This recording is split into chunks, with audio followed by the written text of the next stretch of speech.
하나님 말씀 먼저 읽고 우리 강사님 소개하겠습니다. 사도행전 18장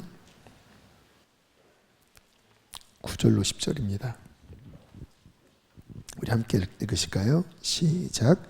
밤에 주께서 환상 가운데 바울에게 말씀하시되 두려워하지 말며 침묵하지 말고 말하라. 내가 너와 함께 있음에 어떤 사람도 너를 대적하여 해롭게 할 자가 없을 것이니 이는 이 성중에 내 백성이 많음이라 하시더라. 아멘.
Nữ bê lê hầm ở dân sống đau buông cài nữ ti nung ở pi lơ cỏ xanh cài nữ ti nung ở pi lơ cỏ xanh nhung xôm vai miệng ở bên trung chiếc sắt nhung xôm vai miệng ở bên trung chiếc sắt rệt trung thân ơi mình đã rô lùm rệt trung thế thân ơi mình đã rô lùm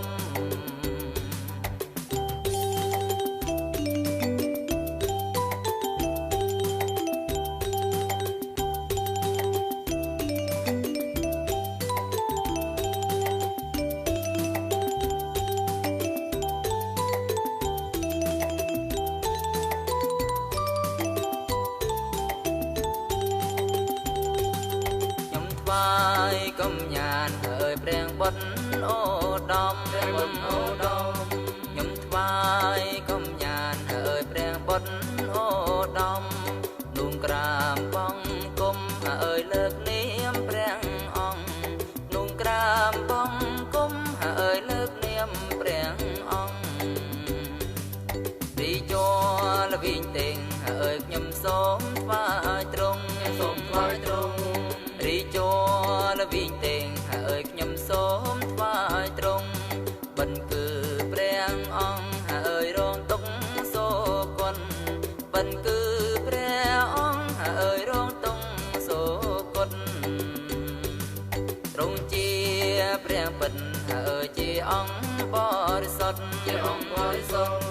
trung chia preng bình hơi chia ong bò sọt ơi to số tờ dương trung thông bom phân ơi to số tờ dương số quân hai ruộng ơi tung rơi tóc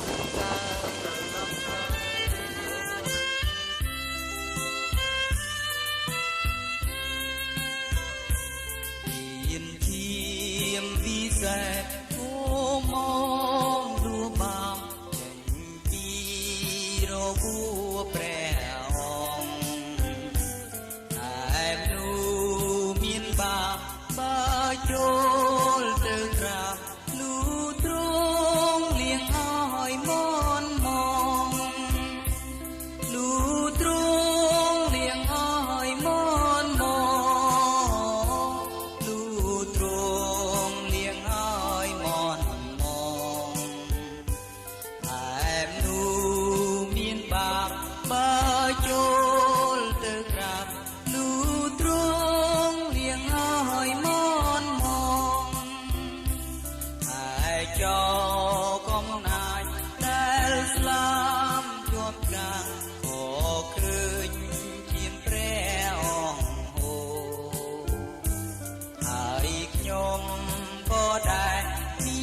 บ้างตรงอย่างแต่อายเลี้ยงบ้าบริบูรณ์แต่อายเลี้ยงบ้าบริบูรณ์แต่อายเลี้ยงบ้าบริบูรณ์อายขยมก็ได้เมียนบ้างตรงอย่างแต่อายเลี้ยงบ้าบริบูรณ์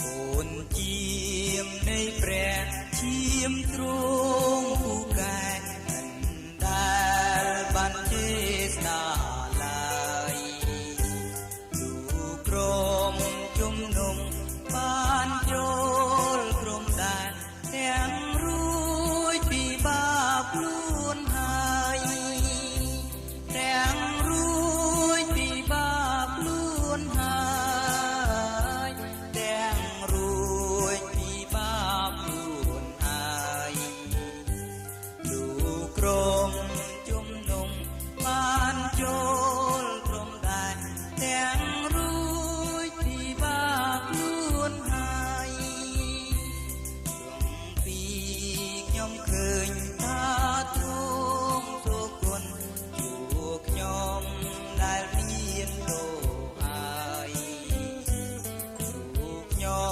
มสอสารที่ตรงอดทนที่ตรงล้วนจอลายที่ตรงล้วนจอลายที่ตรงล้วนจอลายลูกยอมสอสารที่ตรงอดทนที่ตรงล้วนจอลาย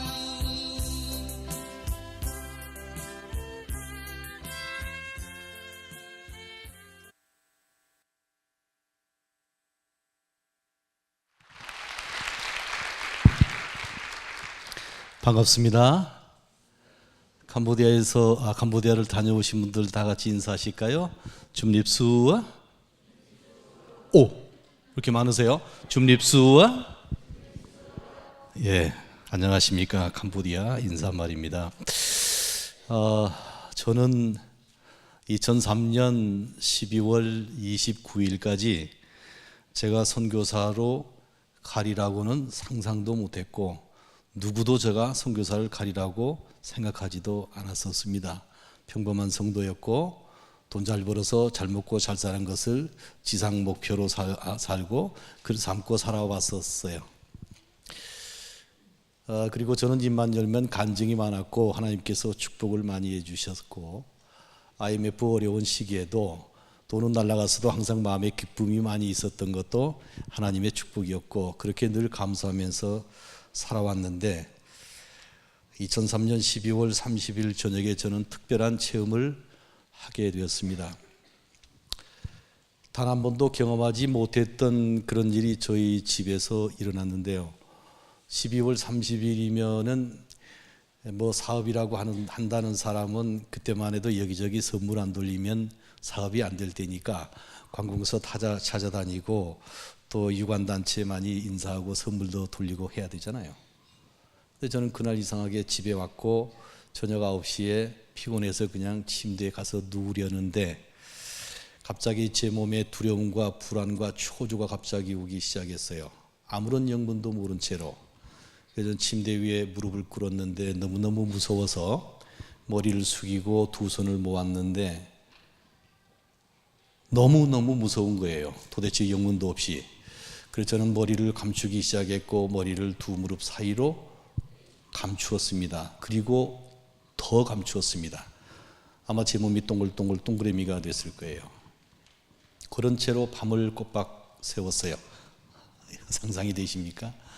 저는 그런 처음 겪는 그런 일이 그날 30일 날 저녁에 있었고 31일 아침이 되니까 불안과 초조가 저한테 더 심해졌습니다. 31일 날 말일 날 할 일이 얼마나 많아요. 사무실에 직원은 몇 명 안 됐지만 그래도 할 일이 너무 많았는데 아무것도 보이지 않고 기도하고 싶었어요. 기도할 곳을 찾았습니다. 그런데 기도할 곳이 어디 있는지를 제가 몰라요. 왜냐하니까 기도원 다니는 사람을 좀 제가 싫어했거든요. 방언하는 사람을 좀 싫어했거든요. 무슨 예수님이 귀머거리인가 맨날 그랬어요.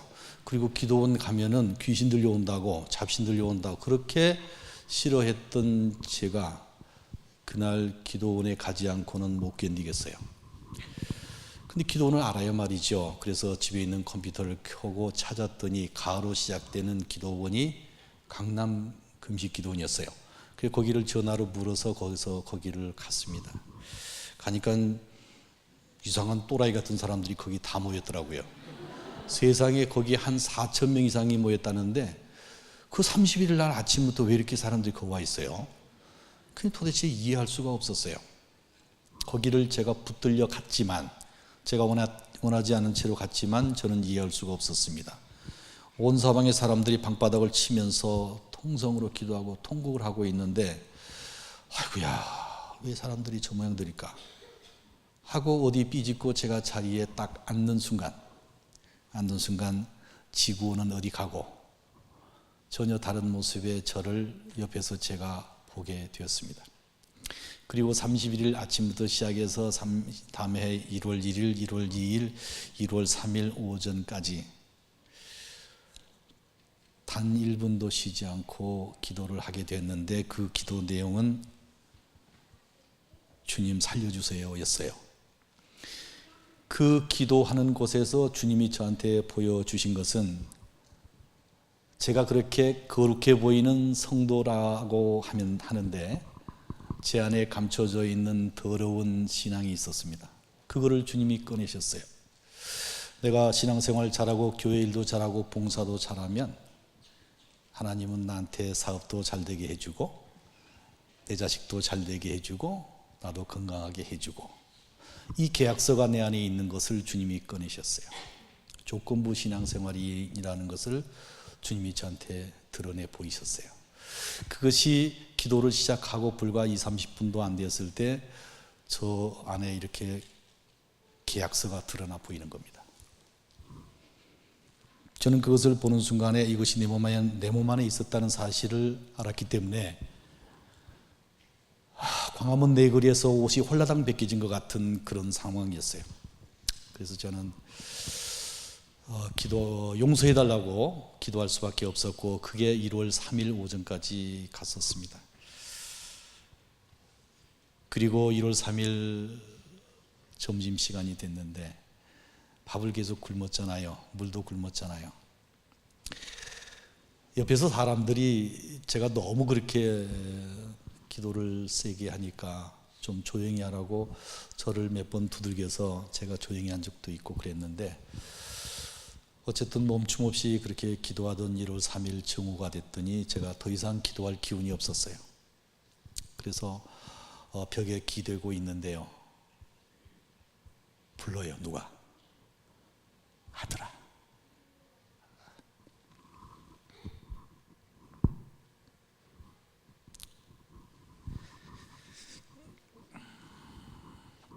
제가 예수님을 속였다는 사실을 고백하고 있었잖아요.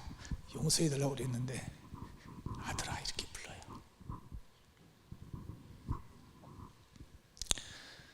그 음성이 너무나도 기쁘고 감사해서 그 없는 힘을 다해서 일어나서 덩실덩실 춤을 추기 시작했습니다. 너무너무 기뻤습니다. 새 힘이 어디서 나서 감당할 수 없이 기뻤어요. 용서해 주었다는 사실 때문에.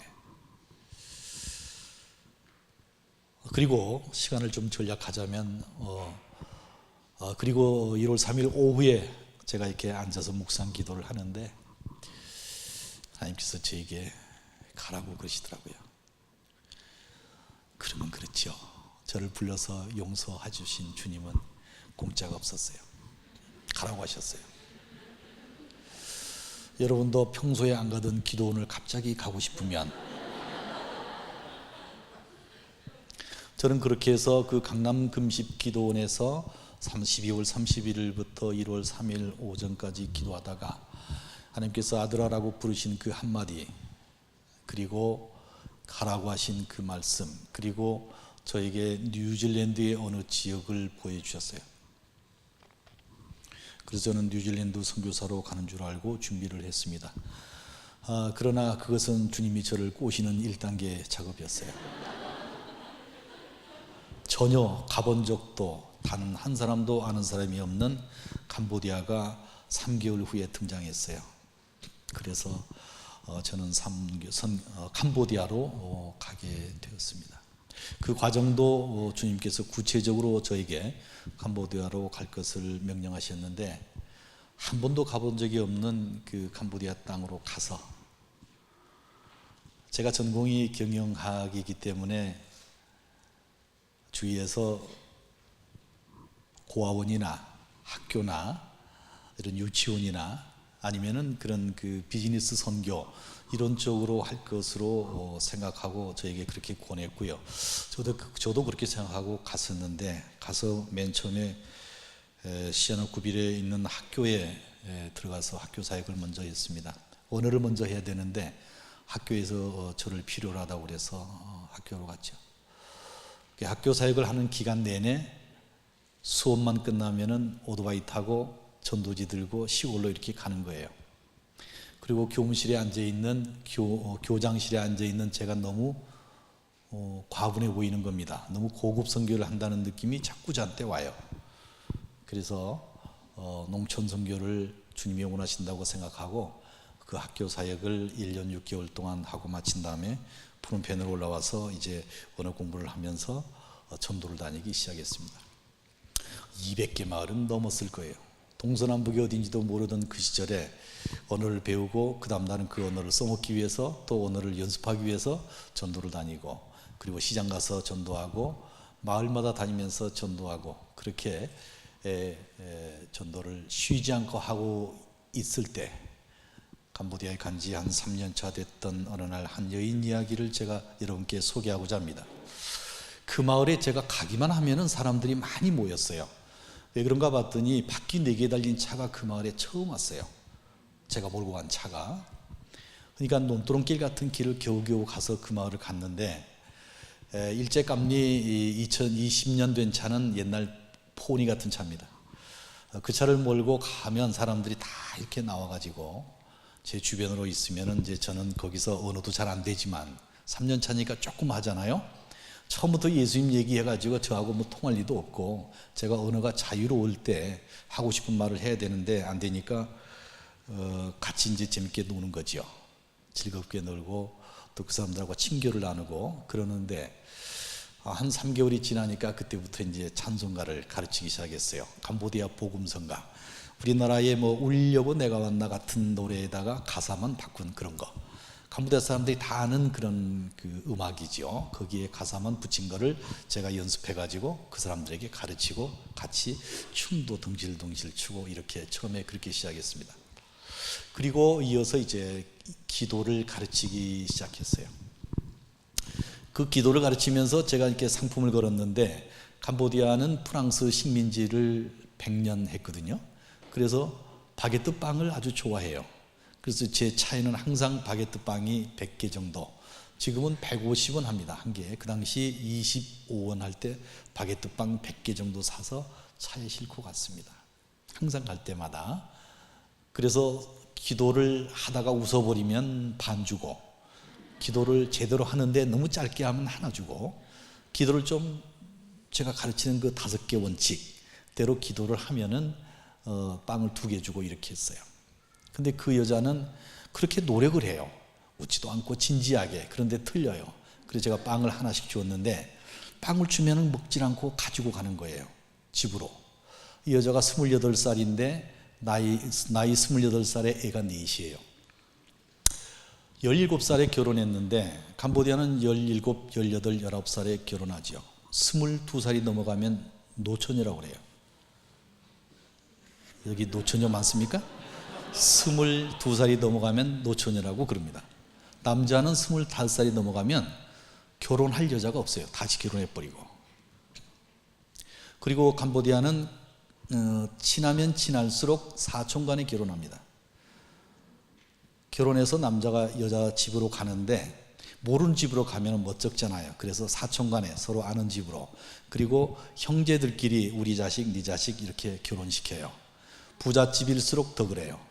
저 남자가 우리 집으로 오면 쟤도 부자 되는데 남 주기 싫은 거예요. 그래서 사촌간에 이렇게 결혼들을 많이 해요. 이 여자도 사촌간에 결혼했어요. 그리고 집에서 멀리 가봤댔자 어디 시장 한 군데밖에는 가본 적이 없는, 학교는 가본 적도 없는 이 여자가 그 외국인 선교사가 와서 뭘 시키면 그걸 했더니 빵을 준단 말이에요. 그 빵을 가지고 집에 와서 애들하고 나눠 먹는 그 맛이 너무 좋아서 기다렸다가 시키는 대로 하는 거예요. 빵을 2개를 받았어요. 기도를 제법 하잖아요. 그리고 얼마 있다 그곳에 교회가 세워졌어요. 그런데 이 여자가 빵 먹기 위해서 기도를 시작했는데 주님이 놔둘 리가 있습니까? 그 마음에 성령님이 임하셨어요. 그리고 그때부터서는 빵 먹기 위한 기도가 아니라 주님께 구하는 기도를 시작했어요. 이 여자에게 그렇게 가르쳤습니다. 당신을 위한 기도는 5번째로 하고 국가와 민족을 위해서, 그리고 마을 주민들과 가족들을 위해서 기도하라고. 그러면 최고라고. 내가 빵 하나 더 줄게. 그 기도를 배워서 그대로 하는 겁니다. 그런데 나중에는 빵은 필요 없어요. 정말로 진지하게 기도를 시작했어요. 어느 날 제가 그 교회에 볼 일이 있어서 주중에 갔는데 이 여자가 강대상 앞에 엎드려서 기도하고 있는 거예요. 하나님, 내일 우리 자식들 먹일 쌀이 없습니다. 나는 굶어 죽어도 좋으니까 우리 자식들 죽지 않게 해주세요. 이렇게 기도하는 소리를 제가 들었어요. 너무너무 가슴이 아파서 제가 그날 집에 돌아와서 저하고 같이 동역하는 분들에게 선교 편지를 썼습니다. 이런 여인이 있는데 도와주십시오. 많은 분들이 후원금을 보내줬습니다. 그 여자한테 다 주기에는 너무 많은 금액이었어요. 근데 이게 목적 헌금인데 어떻게 해요? 그 여자 집에 가서 설명을 잘하고 그 돈을 전달했습니다. 그 뒤로 들은 얘기 제가 합니다. 이 여자한테 천문학적인 돈이 생겼어요. 그 돈을 들고 자식들 넷을 데리고 시장으로 가서, 슬리퍼가 없으니까 맨발로들 갔죠. 가서 2손으로 집어먹을 만큼 원 없이 사서 먹고, 과일도 먹고 고기도 먹고, 그리고 옷도 사고 신발도 사고, 그리고 넉넉하게 과일을 사가지고 집으로 왔어요. 와서 깨끗하게 옷을 갈아입고, 얘들도 옷을 입혀서 슬리퍼 신겨서 과일을 들고, 그동안에 돈이 없어서 못 갔던 데를 갑니다. 절간으로 가는 거예요.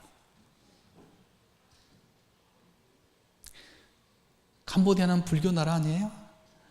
불교 절에 갈 때는 외상이 없대요. 그래서 뭔가를 들고 가지 않으면 못 가는 거예요. 이 여자는 절에 가서 비나이다 할 곡식도 없고 돈도 없어서 못 갔다가 돈 생기니까 절간에 가는 거예요. 가서 절 안에, 캄보디아 절에는 신이 많대요. 이 신, 저 신에게 비나이다 하고, 얘들한테도 이렇게 비는 거라고 가르쳐서 빌리게 하고, 집으로 가는 길에 교회가 보이니까 교회로 들어가서 예수님, 나 절에 가게 해줘서 고맙습니다.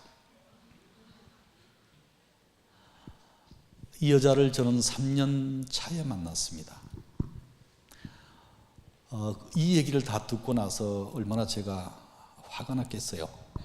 후원하신 분들한테 뭐라고 하지요? 이 여자를 내가 어떻게 지도하지요? 그렇게 사랑했는데 배신감 뭐 이런 것들이 저한테 오기 시작했어요. 그런데 종국에 가서 저는 하나님께 왜 이 여인을 저로 보게 하십니까?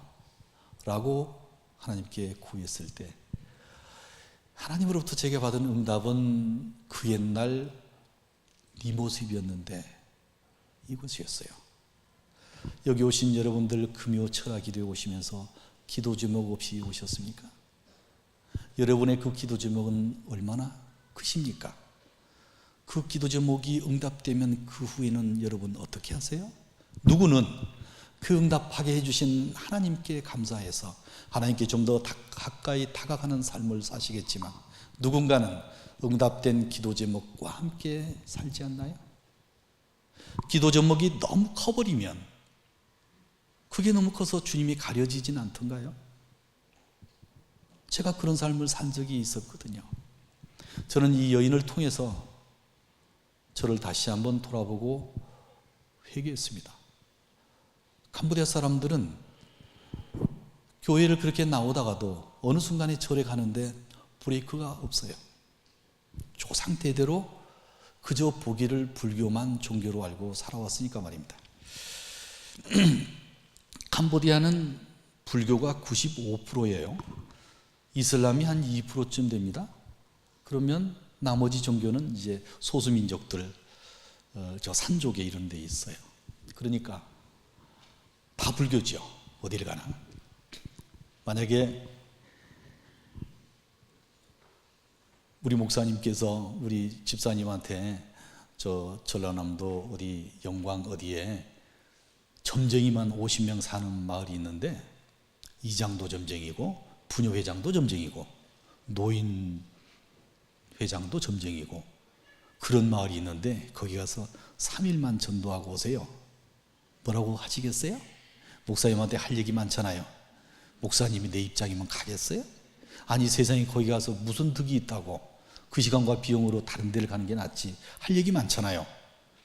캄보디아가 그런 나라예요. 선교지 어디는 안 그렇겠습니까?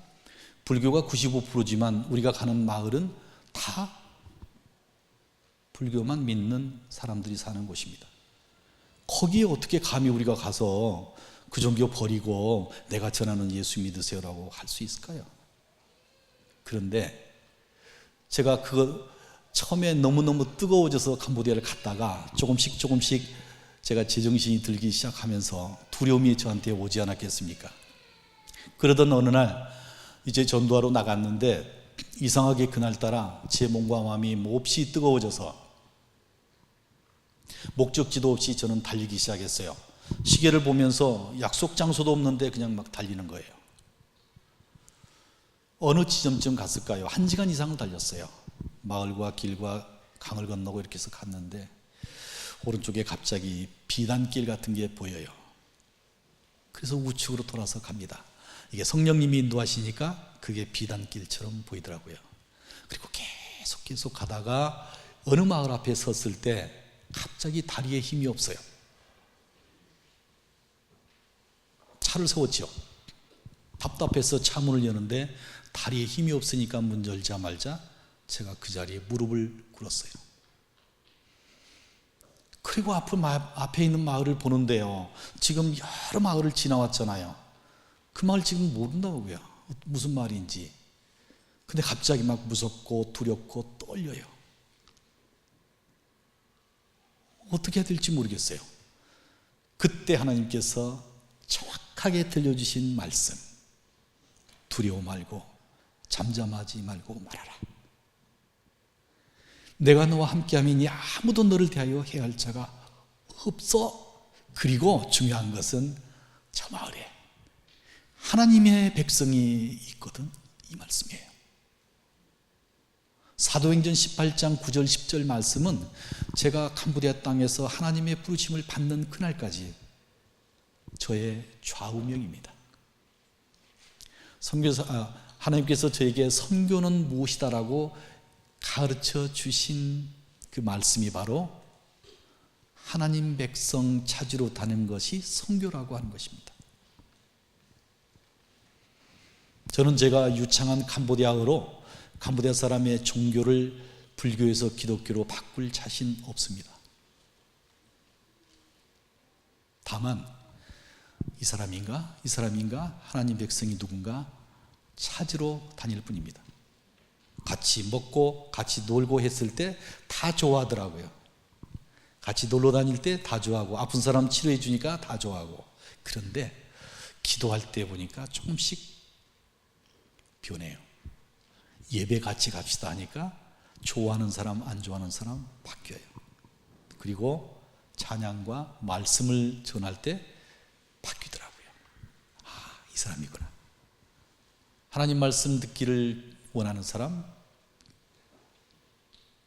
하나님 말씀을 갈급해하는 사람은 그 표정에서 보이기 시작했어요. 그래서 그 사람들을 집중적으로 양육하는 작업을 시작을 했죠. 그것이 제가 걸어온 선교의 과정이었습니다. 어쨌든 저는 하나님 백성을 찾으러 다니는 일이 선교라고 생각하기 때문에 어디 가서 어떤 사람을 만나더라도 그 사람에게 내가 예수님 얘기를 해서 화내면 어떡하지? 하는 두려움은 없습니다.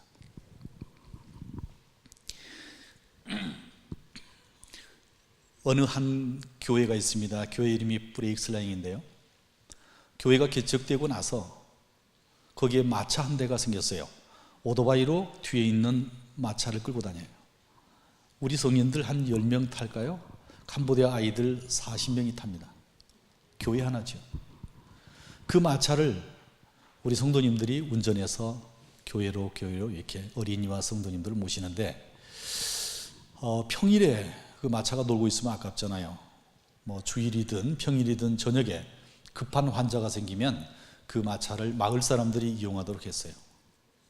어느 날 어떤 분이 우리 그 마차를 운전할 수 있는 사람 집사님한테 와서 자기 부인이 죽어버린 것 같다고, 거의 다 죽은 것 같은데 점쟁이 집에 좀 실어다 달라고 부탁이 온 거예요.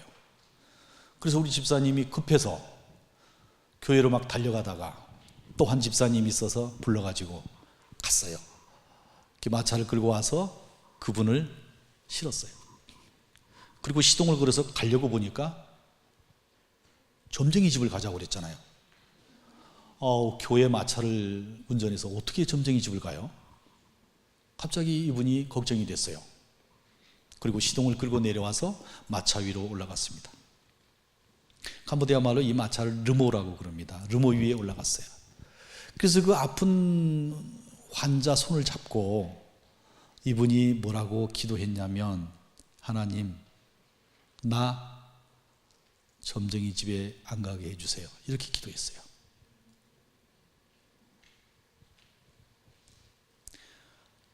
얼마나 진솔합니까? 기도가 아름다울 수는 없지요. 그 성도님의 진실한 마음이 입을 통해서 기도로 나왔어요. 그렇게 점쟁이 집에 안 가게 해주세요라고 3번 정도 외쳤을 때 환자의 손가락이 이렇게 움직인 거예요. 그래서 남편한테 얘기했더니 남편이 만져보니까 손가락이 움직여요. 야, 우리 마누라 살았다. 갈 필요 없다. 해가지고 집으로 다시, 이 집사님이 이 기쁜 소식을 마을 주민들, 성도님들한테 알려야 되지 않겠어요? 그 마차를 끌고 돌아다니면서 다 광고를 했어요. 다 이 집으로 왔어요. 거기서 예배를 드렸어요. 우리 사역자도 없고 저도 없는 상태에서 예배를 드렸어요. 그 집사님은 지금도 누가 아프다고만 하면은 가서 기도해 주는 기도 대장입니다. 그분은 기도할 때 그 어떤 꾸밈 없이 아까 점집에 안 가게 해주세요 하듯이 그렇게 지금도 기도를 하십니다. 저는 그분에게 말씀을 가르치지만 그분을 통해서 배웁니다. 이 선교지는 선교사가 있고 전방에 있는 우리를 통해서 이게 선교 대상인 그런 복음을 전해야 될 현지인들이 있는가 하면 후방에 여러분들처럼 후방 교회와 후방에서 이렇게 전방을 이렇게 지원하고 또 방문하고 이러는 후방 선교사가 이렇게 있습니다. 선교 현장에 있으면서 보면 어느 것이 더 중하고 가벼운 것이 없어요. 후방에서 오는 선교팀이 방문하거나 이렇게 와서 이런저런 활동을 해 주지 않으면은 할 수 없는 것들이 너무 많습니다. 과거에는 선교지를 보러 갔지만 지금은 여러분 선교지 가실 때 물품만 준비해 가서 나눠주는 게 아니라 프로그램을 준비해서 직접 선교를 하시지 않습니까? 그거를 만약에 나는 가서 선교사가 어떻게 하는지 보고만 오겠다 그러면 그건 후진국형 20년, 30년 전 선교죠. 이제는 프로그램을 준비해서 선교지에 가서 선교사나 사역자들이 도움을 받아가면서 직접 하셔야 됩니다. 이런 선교로 바뀌었는데 근래에는 또 바뀌었어요. 가서 며칠 하고 오는 그게 아니라 주민등록을 글로 옮겨서 일주일이고 열흘이고 한 달이고 그들과 함께 먹고 자고 살면서 그들에게 내 몸에 있는 그리스도의 향수를 맡게 해주는 겁니다. 말씀을 전할 수는 없지만 맡게 해주는 이 생활 속에 함께하는 이 생활 선교가 최근의 선교의 방향이에요. 그러면 우리 같이 이렇게 바쁘게 사는 사람이 언제 그렇게 가겠습니까? 다 갈 수는 없죠. 그러나 갈 수 있는 여건이 되는 분들이 왜 없어요? 많지요. 언제 전라북도 전주에 갔다가 그 교회 분들하고 얘기하면서 어린아이부터 80대, 90대까지 우리 다 같이 선교지 갑시다. 언젠가 우리가 주님 앞에 섰을 때 내 생각에는 주님이 너 선교지 몇 분 간다고 그거 물어보실 것 같아요. 그러니 갑시다. 그랬더니 어떤 권사님이 아니 선교사님 들어보시오. 내가 평생 동안 할 줄 아는 게 아무것도 없는데 어떻게 선교한단 말이에요? 권사님 평생 동안 뭐 하셨어요? 맨날 밥하고 빨래만 했지요. 그 캄보디아 가서 빨래 해줍시다. 그래가지고 돼요? 예. 진짜 그분이 왔어요. 캄보디아에. 권사님 뭘 진짜 잘하세요? 맨날 파전이나 볶아 먹었지 뭐 라고 푸념하는데 권사님 파전하셨어요? 파전합시다. 그래가지고 수도 푸놈펜에 가서 파전 재료를 사다가 후레이팬을 사가지고 그 가스 그거 같이 사가지고 교회 마당에서 그걸 틀어놓고 하는데요. 냄새가 동네에 다 퍼지잖아요. 동네 사람들 다 와요. 그러면 이 권사님이 사람들 모이니까 너무너무 신명이 나가지고 그 파전을 손으로 찢어가지고 입에다 넣어드리더라고요. 다 묻는데 넣어주고 그분한테 나한테도 넣어달라고 해서 이렇게 넣어먹고. 바람이 불면은 캄보디아 사람들 특히 여자들은 머리에 이가 많거든요. 너무 이가 많으면은 머리카락 이렇게 하면 이제 이가 날려요. 이제 파전에 떨어지기도 하고. 그냥 그대로 그냥 다 구워가지고 권사님 저 여자는 있잖아요. 내가 100번은 얘기했는데 교회 안 와요. 그랬더니 권사님이 파전을 하다 말고 싹 다 치우더라고요. 그리고서는 그 여자한테 집 어디요? 그 여자 집으로 가는 거예요. 거기서 파전판을 폈어요. 동네 사람들이 다 그 집으로 갔죠. 그 집 여자 신났죠? 주일날 이렇게 끌고 왔어요, 교회로. 저는 못했는데 그 권사님이 그 여자분을 교회로 데리고 왔어요. 앞에 앉아놓고 뒤에서 두 어깨를 잡고 그분이 눈물로 기도하시는 모습을 옆에서 봤습니다. 그리고 그 권사님이 너무 아름다웠어요. 그 권사님이 정말 부러웠습니다. 얼마나 행복하실까? 주님께서 얼마나 위로하시고 축복하실까? 선교사인데 그 권사님의 모습을 보면서 저는 그 권사님이 부러웠어요. 선교는 특별한 사람이 하는 게 아닙니다. 우리 모두는 선교할 수 있는 역량을 이미 갖췄어요. 여자분들 집에서 자기 머리 하잖아요. 그 실력이면 거기 가서 미용실 차려요. 어르신들 집에 먹다만 영양제 얼마나 많습니까? 그거 캄보디아에서는 인삼이에요. 그만큼 선교 재료로 쓸 수 있는 것들이 우리 주변에 널렸습니다. 따로 돈을 만들어 갈 필요도 없어요. 비행기값만 가지고 가시면은 하나님께서 여러분을 사용하십니다. 그래서 주변의 다른 나라는 모르겠습니다만은 캄보디아는 우리가 가서 땀을 흘린 만큼 이렇게 자로 재듯이 선교의 지경이 넓어지는 것을 볼 수가 있습니다.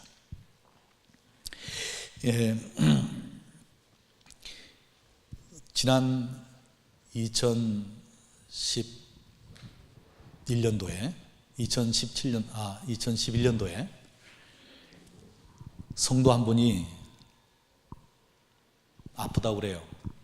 그래서 저는 이제 보조 사역, 복음을 전하는 이 사역 그 다음으로 가장 중요하게 생각하는 것이 의료 사역이라고 생각을 하기 때문에 누구든 만나서 제가 도움을 받을 기회가 있으면 약 좀 달라고 그럽니다. 그래서 한국에서 제가 이제 전문 약품은 받을 수가 없지만 일반 의약품, 두통약이나 이 복통약이라든지 아니면 파스 같은 거, 이런 그 바르는 그 진통제 이런 것들을 구할 수만 있으면 구해가지고 갑니다. 그러면 이제 선교지에 갈 때마다 그런 것들 이렇게 나누고 이러거든요. 그런데 그 한 분이 아프다고 그래서 제가 약을 주었는데 그 일반 감기약을 줬어요. 이게 자꾸 아프다고 그래서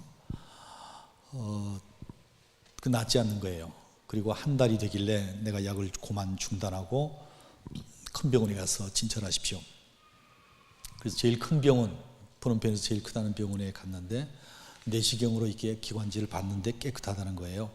본인은 계속 아픈데 3개월을 다녔는데 계속 아픈데 괜찮다고, 4개월 됐는데 물을 못 먹어요. 근데 병원에서는 괜찮다고, 나중에는 화내면서 오지 말라고.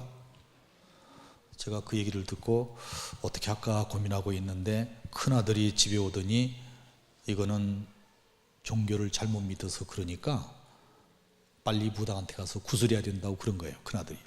그러니까 내가 구슬하느니 오늘 죽겠다. 나는 예수님이 나의 구주시다. 이렇게 선언을 한 거예요. 그러니까 아들이 막 그냥 술 먹고 와가지고 화를 내고 토요일 날 집에 오더니 내일 교회 가나 보라고 고쳐하겠다는 거예요. 그래서 이 어머니가 딸에게 부탁을 해가지고 오토바이를 타고 집에서 도망을 나왔어요. 그래서 그 본인이 섬기는 교회 전도사님 집에 가서 하룻밤 재워주세요. 그리고 거기서 자고 주일을 섬겼습니다. 제가 이 소식을 듣고 월요일 날 그 환자분을 모시고 한국 의사가 있는 병원에 가서, 다니던 병원보다는 작지만 우리 그 의사 선교사들로 구성된 병원이 있어요. 헤브론 병원. 거기 가서 진찰을 좀 해봐달라고 했어요. CT를 찍어봤더니 세상에 식도암 사기인 거예요. 근데 세상에 그 크다는 병원에서 기관지만 보고 식도를 보지 않아가지고 5개월 동안 병을 아주 키워버린 겁니다. 그래 이제 몇 번 이렇게 했습니다마는 선생님 말씀이 아마도 2주 정도일 것 같다, 이런 최종 진단을 받았어요. 그래서 집에 와가지고 2주 동안 단 하루도 빠지지 않고 그 집에서 예배를 드렸습니다. 기도를 드린 게 아니라 예배를 드렸어요. 주변에 있는 교회 성도님들 다 와서 그 집에서 예배를 드리는데 이 영적 전쟁이 저는 즐겁거든요. 선교지이기 때문에 영적 전쟁이 늘 있죠. 이렇게 부딪히는 느낌이 있어요. 영적 전쟁이 늘 즐거워요. 마을 사람들 와가지고 무당 불러서 구단하면은 당장 죽는다. 저는 의사한테 이미 들었으니까 며칠 있으면은 육신은 역시 끝나게 돼 있거든요. 그런데 그 기도하는 내용을 마을 사람들이 들어보고, 아니 좀 있으면 죽을 거라면서 또 안 죽는다고 그러네. 그 사람들은 이해가 안 되니까 그럴 거 아니겠습니까? 근데 12일 동안 하루도 쉬지 않고 예배를 드리는데 이 환자 이분이 같이 예배를 드리면 통증이 사라지고 입이 터지고 말을 해요.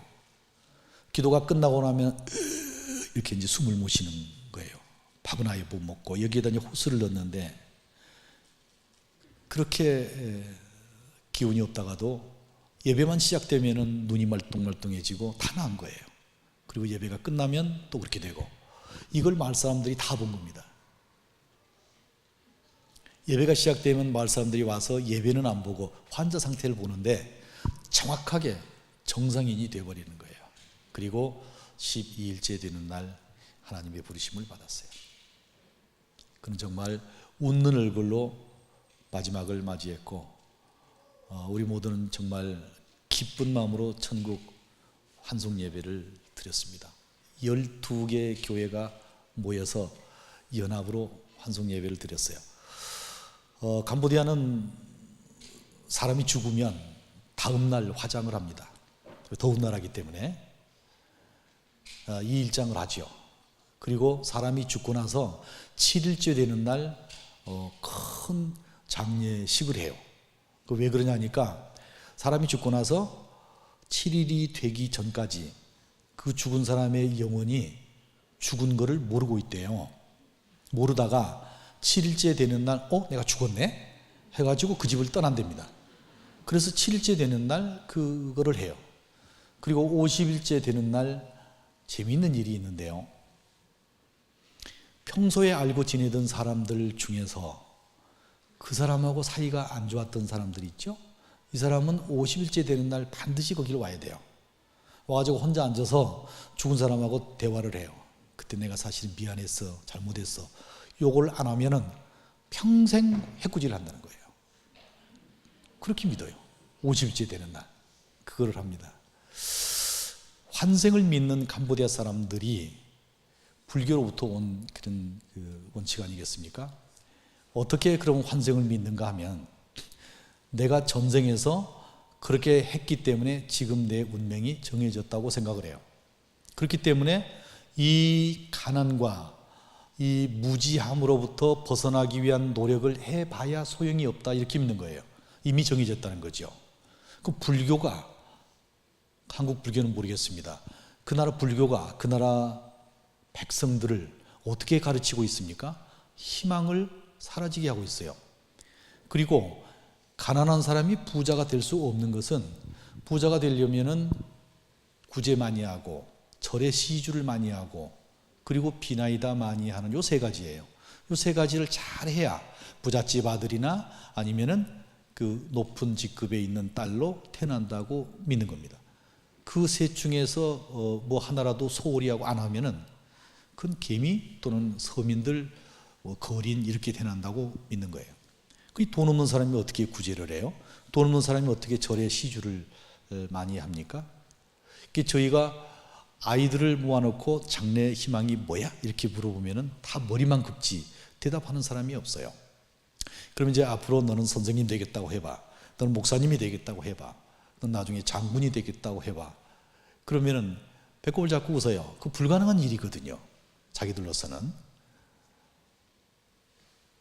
그래서 캄보디아의 불교가 캄보디아 국민들을 희망을 주게 하는 종교로 자리매김하고 있지 않고 그렇게 그 윤회라고 하는 그 사상으로 가난과 질병 속에서 그냥 그대로 묻혀 살도록 하고 있습니다. 기독교의 복음이 들어가면서 예수님을 구주로 영접하는 그 순간 그 영혼 앞에 새로운 희망과 미래가 시작된다고 하는 것을 가르치기 시작하면 눈동자가 달라지겠죠. 그렇게 하는 일에 여러분이 함께 동참하시면 얼마나 좋겠습니까? 저는 선교사로서 일선에서 선교 일을 하지만 또 이렇게 한국교회에 오면은 선교에 대한 도전을 드리고 싶은 욕심이 있습니다. 선교지에 가셔서 선교사로 헌신해 보고 싶은 생각 있으십니까? 제가 도와드릴게요. 다른 나라도 좋습니다만 캄보디아에 오시면은 제가 좀 오래 했으니까 잘 알아요. 도와드리겠습니다. 군대 영장 받아놓고 한 2달간 멋쩍으세요? 청년 여러분. 아까 이게 드럼 너무 잘 치더라고요. 저런 청년이 우리 사역지에 와서 2달만 있었으면 좋겠어요. 드럼 하나 있으면 한 교회 청년부가 그냥 생겨버려요. 왜냐하면 드럼 소리를 너무 좋아하니까. 우리 젊은 분들 혹시 애인하고 아픈 사연이 있습니까? 캄보디아로 오십시오. 100% 주님이 치료해 드립니다. 아니 애인을 만들어 드리는 게 아니라 마음을 치료해 드립니다. 예, 주님을 향해서 주저없이 달려갈 수 있도록 그런 도움을 드리겠습니다. 여러분 선교사한테 헌금할 돈이 있습니까? 가지고 가십시오. 비행기 값으로 타고 가십시오. 저는 돈으로 주는 선교 말고 직접 가서 몸으로 마음으로 직접 선교하는 것을 권해드립니다. 지금이 그런 시대라고 생각합니다. 여러분 같이 제가 찬양을 한 곡 하고 싶어요. 왜냐하면 제가 처음에 2003년도에 그러한 저의 모습을 발견하고 난 다음에 너무너무 창피하고 부끄러웠는데 주님 앞에서. 그런데 그 주님이 저를 어디로 보내셨어요?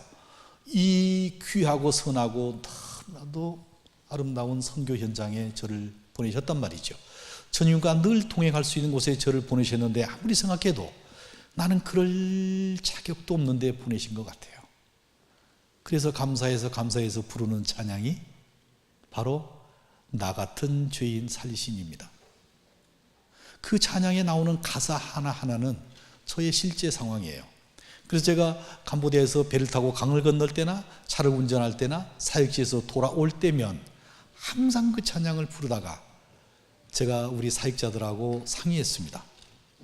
우리 성도들 마음에 나 같은 죄인 살리신 가사가 뼈에 새겨지는 날이 왔으면 좋겠다. 그러기 위해서 우리가 예배 시간마다 부르자. 고 해서 구역 예배를 포함해서 주일 예배, 그리고 어디 가서 무슨 예배를 드리더라도, 신방을 가더라도 꼭 부르는 찬양이 나 같은 죄인 살리신입니다. 오늘 여러분 캄보디아어로 한번 부르시겠습니다. 한번 가사를 띄워주십시오. 직접 쓰셨네요.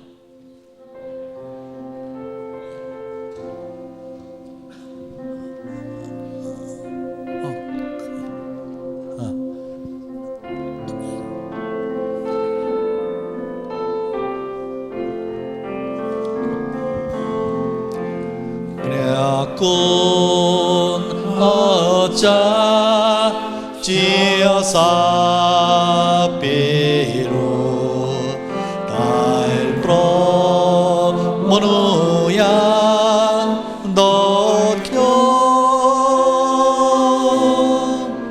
vida ba bong đại trung sân gro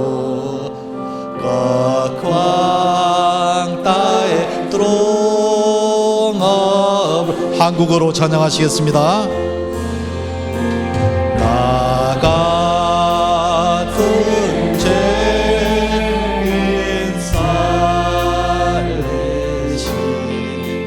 주님의 놀라운 잃었던 생명 찾아고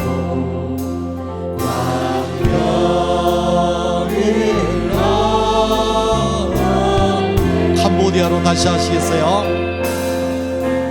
대학군 어자 지어사 미로 알보야 도쿄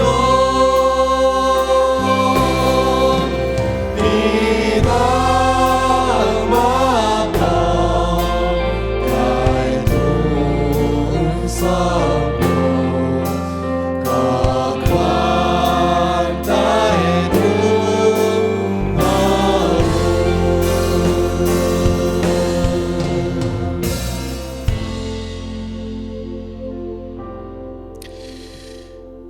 캄보디아 사람들한테 한국은 전혀 알지도 못했던 먼 나라였습니다.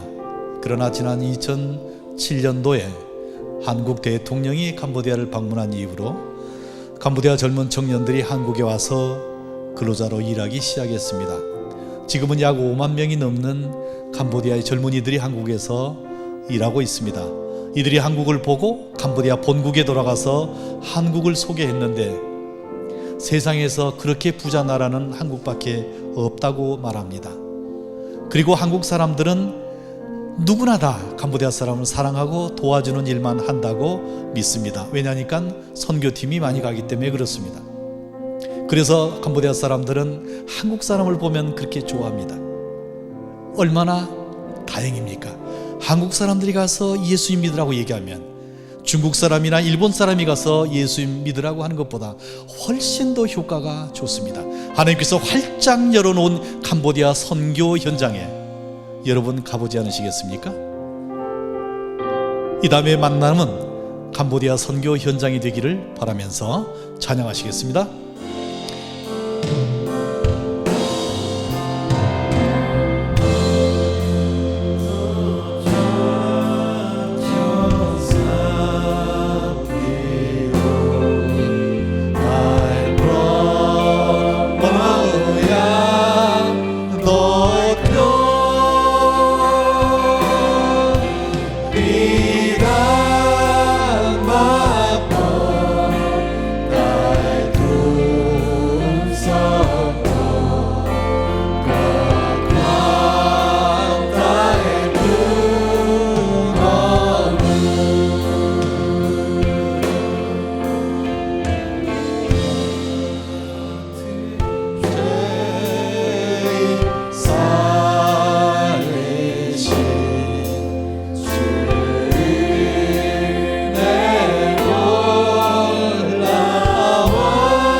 이방인에게 복음을 전하고 왔던 베드로에게 유대인 그리스도인들이 힐난했습니다.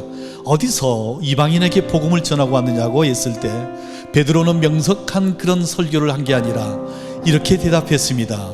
성령님께서 이렇게 하시더라고. 성령님께서 그렇게 하셔서 이렇게 된 거야 라고 마치 변명하듯이 말했습니다. 이 말을 듣고 있던 유대인 그리스도인들이 아하, 복음이 이방인에게도 가는 거구나, 이런 말씀이 성경에 있습니다.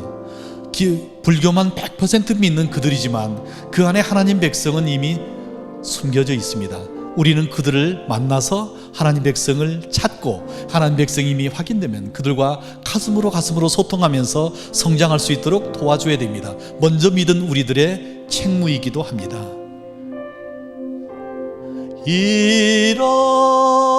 잃었던 생명 찾았고 광명을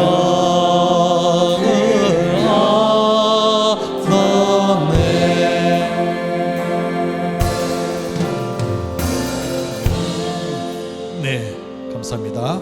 이제 여러분 오늘 가지고 오신 기도 제목이 있습니까? 혹시 여러분 병들어서 주님의 오른손이 여러분을 안아주기를 원하십니까? 가정사의 문제가 있습니까? 어떤 어려움이 있습니까? 우리 주 예수 그리스도께서는 내게 다 가져오라고 말씀하셨습니다. 이제 다 같이 주여 삼창 부르시고 다 같이 통성으로 기도하시겠습니다. 주여!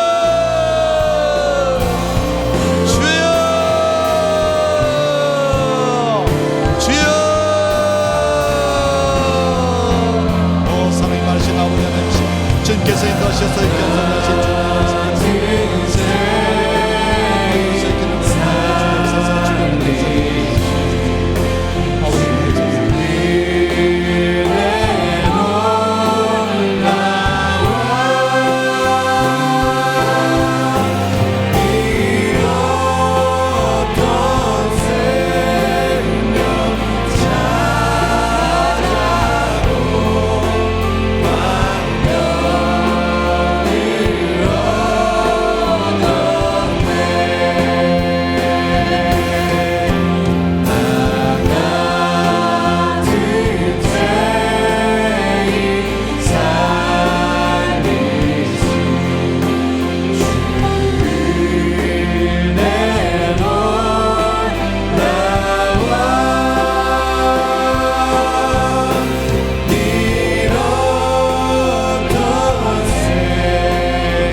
우리 함께 찬양할 때 이 마라나타 찬양합니다.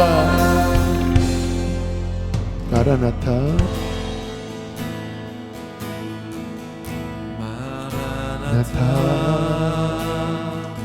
주 예수여 어서 오시옵소서.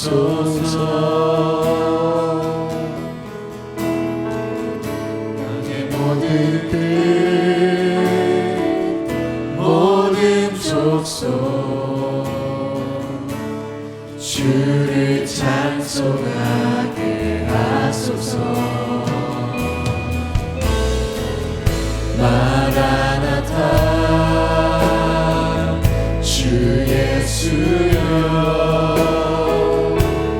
어서 오시옵소서.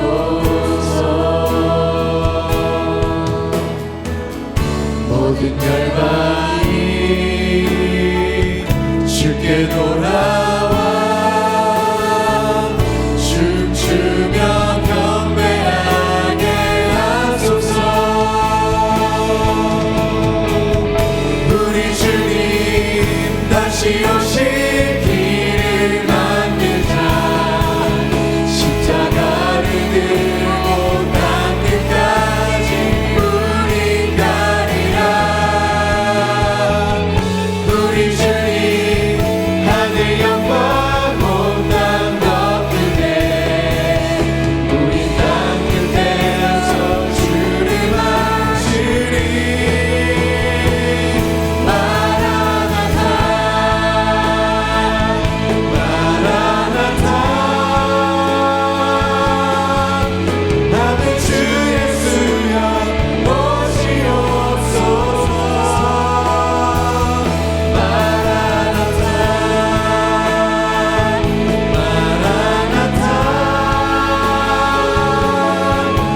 나는 주 예수여 오시옵소서. 우리 주님 다시 오실 우리 주님 다시 오실 길을 만들자. 십자가를 들고 땅 끝까지 우린 가리라. 우리 주님 하늘 영광 온 땅 덮을 때 우린 땅 끝에서 주를 맞으리. 마라나타 마라나타 나는 주 예수여 오시옵소서. 마라나타 마라나타 나는 주 예수여 오시옵소서. 함께 시간 기도하실 때 앞에 나와서 기도하실 분들은 나오셔서 하나님 내 인생을 하나님의 나라를 위하여 드리기를 원합니다. 내가 가까이에 있든 내 가정이든 직장이든 학교든 주님 열방이든 주님 복음을 증거하는 자가 되게 하여 주시옵소서. 주님 예수 그리스도의 그 놀라운 구원의 소식을 성령을 통하여 전하는 주님의 일꾼 되어지도록 주님 내게 성령의 기름을 충만하게 부어 주시옵소서. 우리 그렇게 주여 세 번 부르시고 함께 시간 기도하시겠습니다. 주여 주여 주여 하나님